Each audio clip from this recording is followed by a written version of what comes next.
ओम घृणी सूर्याय नमः। श्री हरि विष्णु की जय हो। प्रिय भक्तजनों, कैसे हैं आप सभी। मैं नीलम आप सभी का आपके अपने चैनल प्रभु भक्ति संगीत में हार्दिक स्वागत करती हूँ।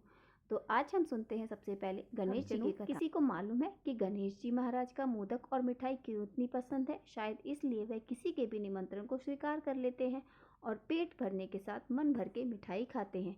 एक बार की बात है, धनपति कुबेर महाराज ने भगवान शिव और पार्वती जी को भोजन पर बुलाया, लेकिन भगवान शिव ने कहा, मैं अपने कैलाश छोड़कर कहीं नहीं जाता हूँ। और माता पार्वती जी ने कहा, मैं अपने स्वामी को छोड़कर कहीं नहीं जाती हूँ। तब उन्होंने कहा कि आप हमारे स्थान पर गणेश जी को लेकर जाओ, वैसे भी उन्हें बहुत मिठाइयाँ पसंद है। तो फिर कुबेर जी महाराज जी ने कहा, ठीक है, आप गणेश जी को महाराज को भेज दीजिए भोज पर, और वो वहाँ हमारे यहाँ आकर भोज खाएं। वहाँ पर उनको मन भर के मिठाई और मोदक खाएंगे मिलेंगे। वापस आते समय कुबेर जी महाराज ने उन्हें मिठाइयों का थाल देकर भी विदा किया और साथ में गणेश जी को पेट भर खूब मिठाइयाँ खिलाई।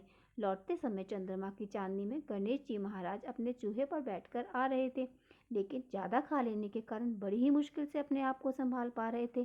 तभी अचानक चूहे का पैर किसी पत्थर से लगा और लगने के कारण डगमगा लगे, और इस कारण से गणेश जी महाराज चूहे के ऊपर से गिर गए और पेट ज़्यादा भरने के कारण अपने आप को संभाल नहीं सके और मिठाइयाँ भी यहाँ वहाँ गिर गई। यह सब चंद्रदेव ऊपर से देख रहे थे। उन्होंने जैसे ही गणेश महाराज को गिरता देखा तो अपनी हंसी रोक ना पाए और उनका मजाक उड़ाते हुए बोले, जब खुद को संभाल नहीं सकते तो इतना खाते ही क्यों हो। चंद्रमा की बात सुनकर गणेश जी महाराज को गुस्सा आ गया। उन्होंने सोचा कि घमंड में चूर होकर चंद्रमा मुझे उठाने के लिए किसी प्रकार की सहायता नहीं कर रहे और ऊपर से मेरा मजाक बना रहे हैं। इसलिए गणेश जी महाराज ने चंद्रमा को श्राप दिया कि जो भी गणेश चतुर्थी के दिन तुम्हें देखेगा वह लोगों के सामने चोर कहलाएगा। श्राप की बात सुनकर चंद्रमा घबरा गए और सोचने लगे कि फिर तो मुझे कोई दिखेगा ही नहीं। उन्होंने शीघ्र ही गणेश जी महाराज से माफ़ी मांगी।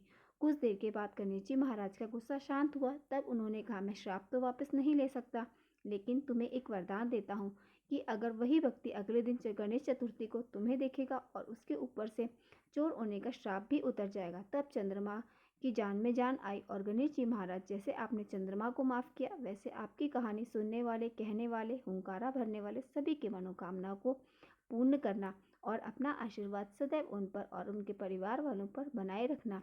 तो यहाँ पर आज की कथा संपूर्ण होती है। तो अब हम सुनते हैं आगे का महात्म्य। आगे के महात्म्य में ब्रह्मा जी बोले, हे विष्णु, जो ज्येष्ठ मास के सूर्यदेव के मंदिर में दीप प्रज्वलित करता है उसे संपूर्ण यज्ञों का फल प्राप्त होता है और वह तेज में सूर्य के समान तेजस्वी होता है। अब मैं आपको भद्र ब्राह्मण की कथा सुनाता हूँ जो समस्त पापों का नाश करने वाली है। उसे आप भी सुनिए। प्राचीन काल में महिष्मती नाम की एक सुंदर नगरी में नाग शर्मा नाम का एक ब्राह्मण रहता था। भगवान सूर्य की प्रसन्नता से उसके 100 पुत्र हुए। सबसे छोटे पुत्र का नाम भद्र था। वह सभी भाइयों में अत्यंत विलक्षण विद्वान था। वह भगवान सूर्य के मंदिर में नित्य दीपक जलाता था। एक दिन उसके भाइयों ने उससे बड़े आदर से पूछा, भद्र, हम लोग देखते हैं कि तुम भगवान सूर्य को ना तो कभी पुष्प, धूप, नैवेद्य आदि अर्पण करते और ना कभी ब्राह्मण को भोजन कराते हो, केवल दिन रात मंदिर में दीप जलाते रहते हो, तो इसमें क्या कारण है, हमें भी बताओ।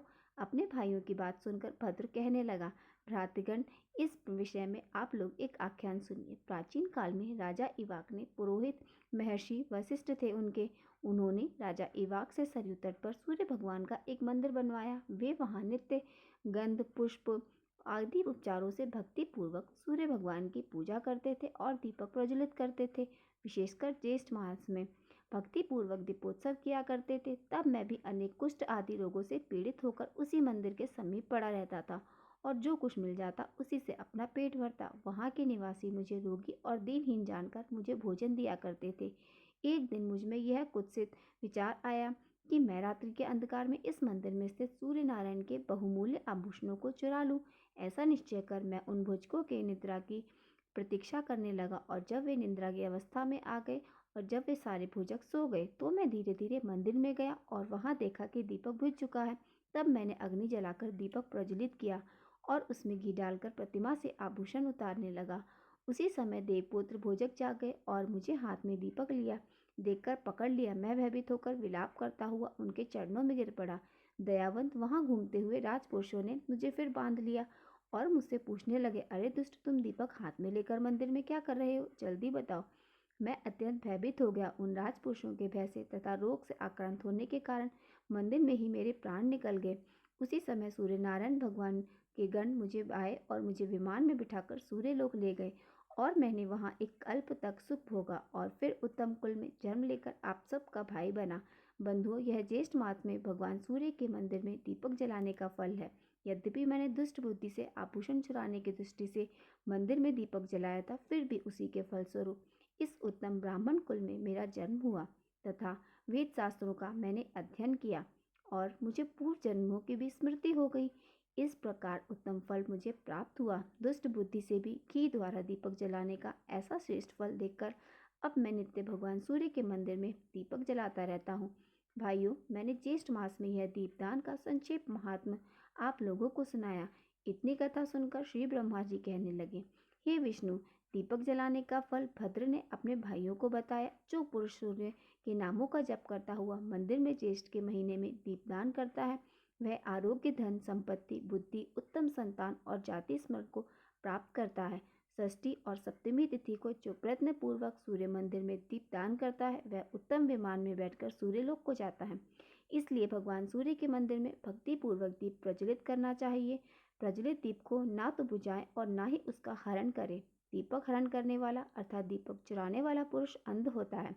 इस कारण कल्याण की इच्छा रखने वाला पुरुष दीप प्रज्वलित करे और कभी उसका हरण न करे।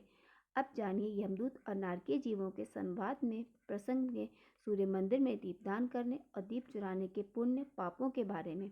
श्री ब्रह्मा जी बोले, हे विष्णु, एक समय घोर नरक में पड़े हुए भूखे, आर्त, दुखी और विलाप करते हुए जीवों से यमदूत ने पूछा, आप सभी जन अधिक विलाप करने से क्या लाभ होगा?